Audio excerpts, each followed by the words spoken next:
My name is Janice Stein, and I have the privilege of chairing the jury for the Lionel Gelber Prize for the best book written in English about important global issues. The prize celebrates writers who write about big issues that we should all care about, but do it in a way that we can all read their book and get immersed in the subject. The best books make us care about the issue.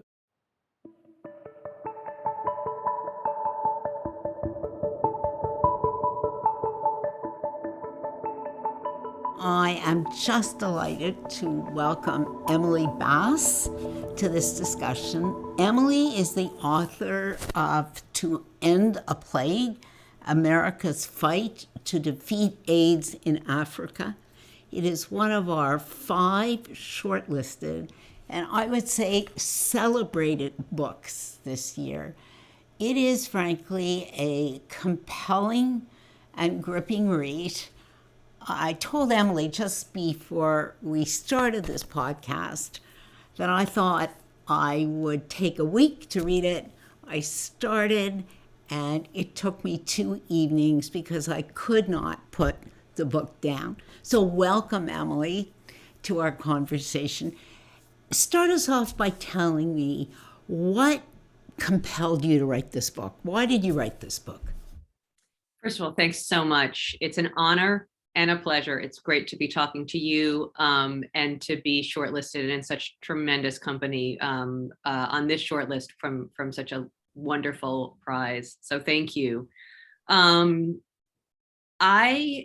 was compelled to write the book. I began the work of writing the book because I didn't understand.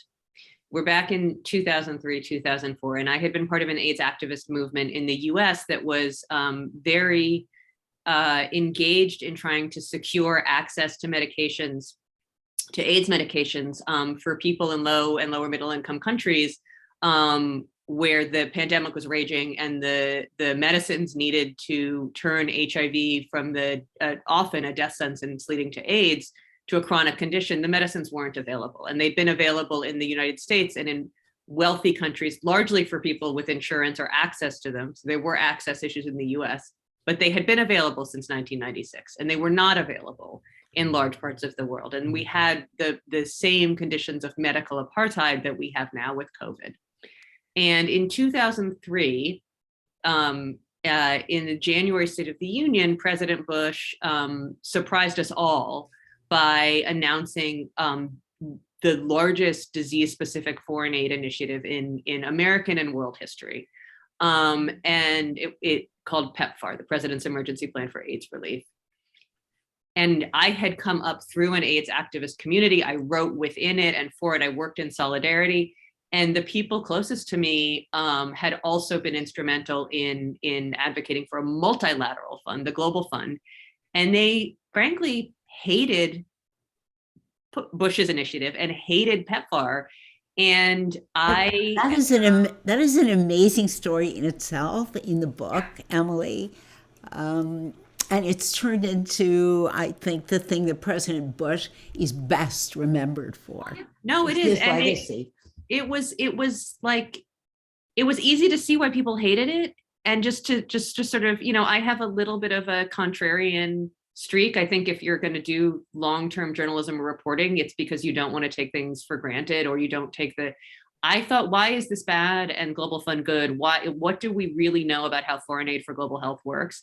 And so I moved to Uganda to see PEPFAR and Global Fund and really the first global concerted effort to address AIDS with treatment unfold, and never looked away. And so the book was really my attempt to answer this question of what does it mean to take on a pandemic globally through foreign aid, and then as an American, what does America do well, and what does it fail at? And what did you learn? And from the PEPFAR experience and these complicated issues about how we work with our own national institutions, but we work with global institutions as well. What big lesson Emily, did you take away from that? I mean, I think one thing that I learned that is really important to what we're facing now is that it's both the absolute amount of money that is spent on something. So looking at the size of the check, which we, how many billions did we or did we not commit to something as part of it, but the structure, the architecture, the ways in which the money for global health issues flows is incredibly important. And it can feel there's a expert in the book, a protagonist, a character who at one point is sort of drawing me an organogram of the way that the Bush West Wing was set up. And he says, this must seem like geeky management stuff. And it feels like geeky management stuff, but in fact, the plumbing, the way that the money flows, who is getting it is life or death. Right. And so I think that for me, really understanding from the US, PEPFAR looked like a monolith and it was Bush's program. And when I arrived in Uganda, I very quickly came to understand that no, there's USAID, there's CDC, there's Department of Defense, there's Peace Corps, there's the embassy, and they have fingerprints. You can tell. I got to the point where I could walk into a clinic and I knew without asking who was funding it. And so what we're really doing when we do global health work is to this day resourcing in the US space, resourcing groups with different ideologies, different approaches. And if we don't attend to that, then a lot of things can go wrong. So the activism that has impelled this to action continues to this day to ensure that the ways that turf battles, the ways that competing agendas can play out because of these structures, which are often under-examined, is mitigated by attention and accountability from activists. It's so interesting because, of course, you're right. And it's not surprising at all that different agencies will leave fingerprints on local clinics, as you say. And that's a wonderfully vivid description, Emily. But just to be contrarian in the spirit of your book, isn't that just inevitable? That different departments in the government are going to behave differently. There's always going to be this noise around us. So how did you on the ground, how do you mitigate that noise that just comes because governments are messy and each department has different processes and it's just exhausting? How do you mitigate that when you're on the ground in Uganda? So one of the reasons that PEPFAR got the support, I think one of the reasons that Global AIDS was able to marshal, because PEPFAR is a piece of it, right, is that it's a very clear correspondence between AIDS medications and lives saved, right? There's an impact piece, right? And the way to cut through the noise is to ask about impact and to ask for programs, agencies, clinics, talk to us about your retention rates, talk to us about your progress to your targets, talk to us about your targets, who's setting them, who owns them. And the thing about both PEPFAR and the Global Fund and national HIV programs is that because there has been penetration by persistent penetration by activists whose work predated all of these structures, shining a light on these targets and shining a light on performance is how you get to the truth. Right. Or a truth. I think truth is arguable, but it is not a matter of, pick your favorite agency. And that relates to whether you believe in, a public health approach, which is CDC or USAID. It's a development approach. It's who is getting more people on antiretroviral, who's got better retention. You can measure some of this. And I think one of the things that we can do this with COVID, and we are entitled to do this with global COVID, that the idea that you can ask for and see and track progress against targets, not just with US government spending, but this is something that was elaborated in HIV, but it's a practice that is essential for other public health. I thought that was one of the most compelling parts of your book. It is not geeky management. It's actually saying, how many people are we treating? What's the outcome from the treatment? How many are alive 5 years later? And just knowing that, shining a light, as you say, Emily, on that is very powerful because a life is a life. and how many years you're on treatment and how many years you're still living really matters. Tell me a little bit about differences, because you were in Uganda, which brings a unique perspective to this book, I think. Tell me a little bit about the most striking differences you saw in the clinics run by Ugandans. What was the impact of local excellence on the results that you were seeing? Because there always are always differences in any society. And did some of the ways local clinics were organized matter? Did some of the ways they were embedded in their own communities matter? It's a great question. So thank you for that. When you ask me that, what I think about is the last trip I made to Uganda, which was in 2019, and I didn't know it would be the last trip. I knew it was the last trip for the book, but not the last trip, before a new pandemic. And I went back to clinics that I had been visiting since 2004, 2005, and talked to the leaders of those clinics and the generation of people who they had brought up, right, they turned over leadership to. And what you have in Uganda is a robust, innovative, and resolute infrastructure of researchers, clinicians, and non-governmental projects that in 2019 were working very, very hard to ensure that the government health system was doing the best that it could. So it wasn't that the government had taken over. And I think one of the things we have to sort of think about it, we're in very much in a moment now of talking about decolonizing global health. And I think that one of the things that we have to attend to as we do that important work is to understand that in this country and in many countries, the elected government or the government with power, the government in the State House, does not have the best interests of its people at heart all the time. So simply saying we need to turn things over to local governments is its own form of colonialism, right? We have to understand that there is equal opportunity when it comes to those in State House neglecting their citizens, right? So what you have in Uganda at this time is Ugandan run programs that are non-governmental, supporting government counterparts, solving problems with the national pharmacy. So, going out to clinics that they used to run, the non-governmental groups used to run, now they are supporting government staff.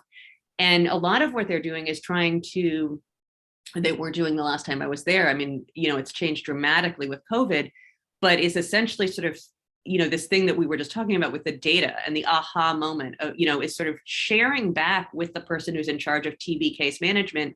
You know what, we're losing 30% of the clients. Why do you think they're not coming back? What would you do about that? And often there's a local solution. And so the Ugandan programs, many of which had PEPFAR funding and still do, are supporting the government. Now, it's not ideal, right? Because we do need accountability for governments to do healthcare for their citizens. But in the absence of the ideal, these are examples of ways that non-governmental and governmental programs have more complementarity than they did when I started following this. Emily, were you able during your time in Uganda to share stories with a clinic leader, for example, and say, well, you're losing 30%, but next door there's somebody who's getting an extraordinary result. Right. So we talk about this in a sense as ratcheting it up by sharing data about what a neighboring organization is doing. And that's proven to be a powerful driver of people improving their performance, especially when the comparisons are truly local. Yeah. Did that work? I'm trying to think if enough time has passed to tell the story that I want to tell in all its glory. I wrote one of the first piece that I wrote when I moved to Uganda. I did it for the Lancet Infectious Disease, and this is probably 2005. was really just a reflection of the differences that I had, those fingerprints I was talking about, the ways that that two different Ugandan programs, which then mapped to different US funding partners, were operating. And it really had to do at that time with the idea of are you moving with speed because people are dying every day because there's no treatment? Or are you moving with intention to build the programs that will keep people on treatment in 2 and 6 and 18 months? And that reflects what kind of adherence support, what do you do before you start people on treatment, all these different things. And one of the leaders of the program said to me, if you show me a program that's stopping to do adherence support, I'll show you a human rights violation. And it's a very interesting thing, like how quickly. So I wrote this piece, and then one of the things I reported, this book material in this book goes back 20 years. One of the ways that you do a 20-year project is that you're very transparent. So the folks that had spoken to me knew what I was working on, and everybody, the Ugandans and the funders. And I got a phone call, and someone said, "You're going to get us kicked out of the country if you run this article in this way." And the Ugandan, one of the Ugandans that I had engaged with, was out at the clinic, because I had said, I hear you, but there actually isn't that. I've seen it. Was out at the clinic within a week. Now, I don't want to center myself as an agent in this story, but I do want to highlight, and I think this is again important, because global health and it can all seem very abstract, and it is often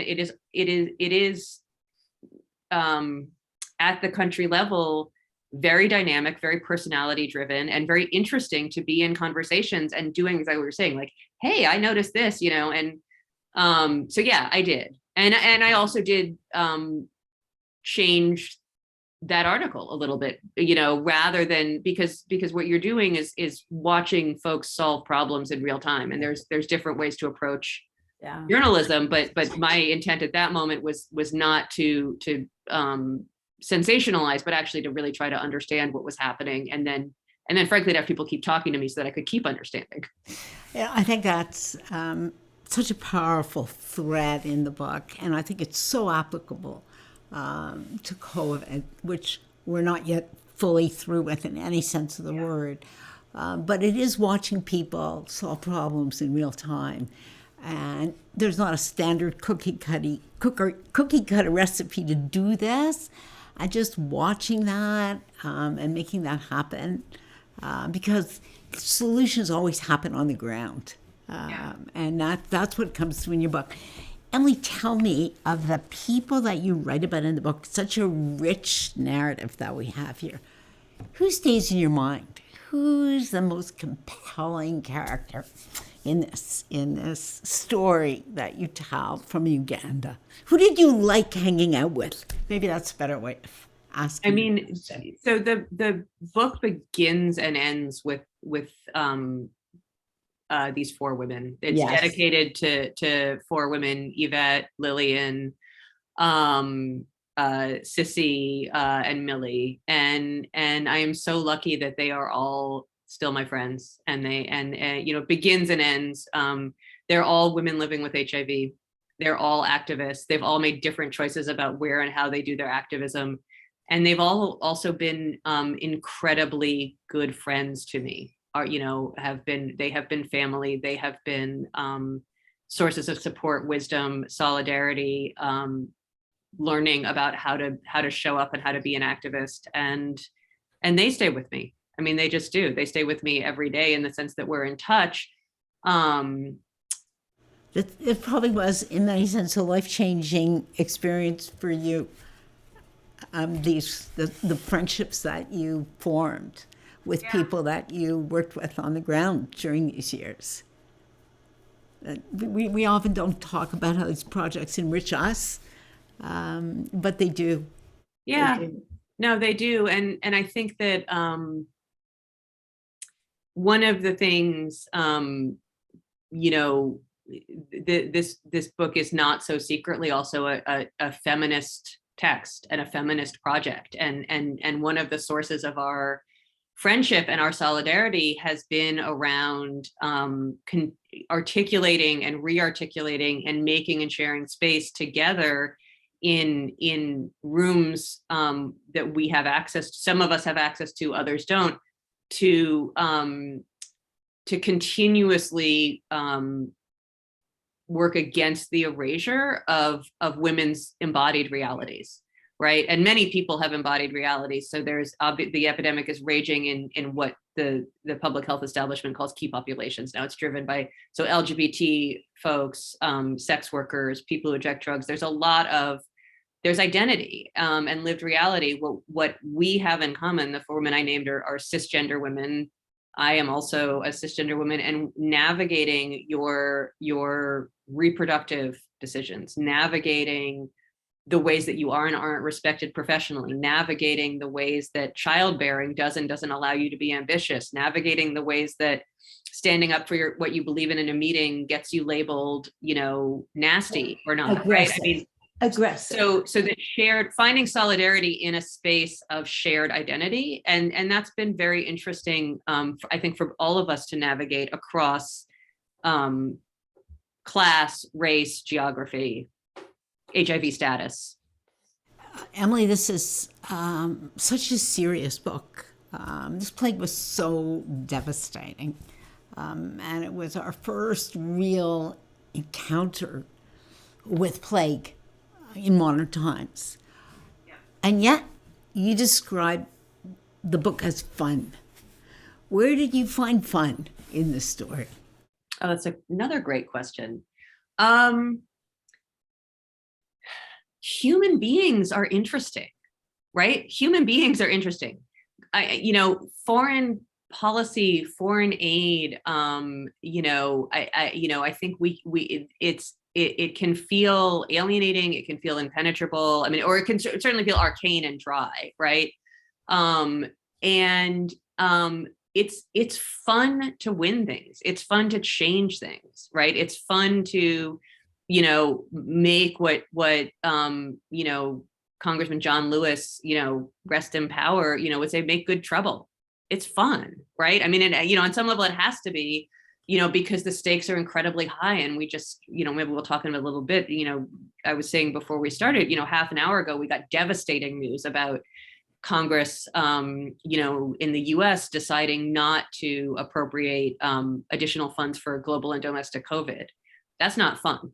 But the people that I work with and that I know that are working to solve this are many of them people I've known for years, some of them I haven't. And I think I'm not going to get this wrong, but another hero to bring into the room who we lost far too soon is Paul Farmer. And I'm just for our listeners, Paul Farmer founded something called Partners in Health, and was just one of these extraordinary individuals, taught at Harvard, and just changed in very deep ways the way all of us thought about public health and think about public health. He just left an enormous legacy. Huge. And he, what he would say is there are no bad patients, there's only bad doctors. He refused the idea that poor people, that poverty was an exclusion criteria for taking complex medications. But he also said, I'm going to sort of roughly paraphrase it, doing hard things with friends, right? That's part of this work, doing hard things with friends, and also, and the book is about that in a sense, Emily, and that's why it's so wonderful to read, because it's about the challenges are so large, and devastation for maids was so terrible. And yet the friendships that develop and the partnerships that develop and the warmth that develops among people who join together, people like Paul and Doctors Without Borders and others who understood how unequal the treatment was and how unfair the exclusion criteria were. It's in many ways more than a fun story. It's an inspiring story, I think, that you tell in this book. I think, just if I may, also when it comes to sort of the doing hard things with friends, one of the things that's really important, I think, at this moment in our divided United States, this is a truly bipartisan program. This is a truly bipartisan program. And the civil society coalition that's working on it as well is in the very real sense of the word, strange bedfellows. 20 years on, it is, queer punk rock activists, most of us, now grown up, from West Philly, New York City, and, Shepard and Anita Smith, who are, have an evangelical Christian background, who are enormous champions for PEPFAR, who you see in the book in the Obama-Biden administration going to Secretary of State Hillary Clinton to ask for PEPFAR to look a certain way, and she believes in an entirely different, approach to women's sexual and reproductive health and rights, but they are standing up for PEPFAR and they are still coming to the table. And I'm naming them because I know them and enjoy, that there is not just, an uneasy truce. There's real, on a personal level, there's an ability to really enjoy working together to advance a mission. That doesn't mean that there aren't real differences of opinion, but I think that, PEPFAR is a bipartisan effort, and it happened. It's ongoing. It has that support, and we need to figure out how to catalyze that in the global COVID space. I think that's one of the most inspiring stories of the book, honestly, Emily, because it's to take forward for so many of the problems that we face today, that despite differences, people coming from very different places could come together and form these relationships and work together over 20 years on a project that mattered. And those differences were there, but differences did not obstruct people coming together to work on a shared problem. And that's just a great story. In the few minutes we have left, Emily, take us to the present, where we've had a devastating global pandemic, so different in nature from HIV. HIV was so deadly, but it was contained for a whole variety of reasons in communities that in many senses were disadvantaged. The pandemic we've just come through or are going through spread like wildfire and was contagious in a very different way. What did you learn from your deep, deep engagement? You were in sense a participant, observer, a citizen journalist in all of this. What did you learn from your experience of reducing the death grip that AIDS had on these communities that applies to COVID? What do you take forward? So, with all credit to a social scientist and theorist named Andrew Lakoff, he was looking at Ebola and gave the world, I think, what I find an incredibly helpful way to think about this, and that is that viruses do not necessarily change their genetic makeup, but they undergo conceptual mutations. And so the makeup is the same, right? The genetic material is the same, but a virus will shift from being a humanitarian issue to a health security issue and back again. That is the conceptual mutation. And the thing that we need to be aware of and very, very frightened of, I think right now, is that, and I, frankly, when COVID began, I did not see this one coming. We are mid global pandemic, and COVID in the US has undergone a conceptual mutation, and it is a humanitarian issue, right? Humanitarian issues we address because we're good people, we have compassion, we want to show largesse, all those things. We don't do it because it's an existential threat to our communities, our homes. And as you very rightly said, HIV in Africa was not an existential threat, right? It had been configured as one in the Reagan administration for sure. I mean, there were moments where John Negroponte wrote a memo for Reagan about it was going to go back to the dark ages. Africa's going back to the dark ages. And the recommendation was actually, we should stop doing USAID funding in Africa because there's no saving civilization, right? So it's not that there wasn't a security argument, but Bush calls it a work of mercy. In his State of the Union, he's affecting that mutation, right? It becomes a humanitarian issue, right? It became a humanitarian issue because we put money into it. And that's the funny thing, is that you invest, the risk diminishes, it becomes humanitarian, and then the moment at which this was an existential threat on the level of like embodied threat, it disappears. That is happening with COVID. That mutation is, and I think, more dangerous in some ways than variants, because it's going to affect the way that we spend. It's going to affect the ambition. It's going to affect the targets. And I think that what we are facing right at this very moment is a real question about how to reconfigure approaches to health at home, health overseas, that do away with this dichotomy, which is replicated in Biden's National Security Council, which has a health security focus and a humanitarian focus role, right? We have got to begin to understand the real danger in preserving those dichotomies, because they are not real, right? It is a conceptual mutation. And so I think that, when Congress decides not to appropriate $5 billion for global COVID, which is, by the way, a third of what was the estimated need, that is because it is not perceived as being something that will cost lives here, and it will, right? And so, when you told me that, Emily, as we were chatting informally just before we started this conversation, it's almost inconceivable to me that people do not understand that viruses travel. They hitch rides on airplanes with somebody who doesn't even know that they're sick, and that's what makes COVID so different, because you can transmit the virus without being symptomatic yourself, and so you cannot know you're sick, but you can give the virus to somebody else who becomes very sick. And so it is a deeply global phenomenon. There's no local solution to this. And every single wave that we go through is just evidence of the global connections. That's right.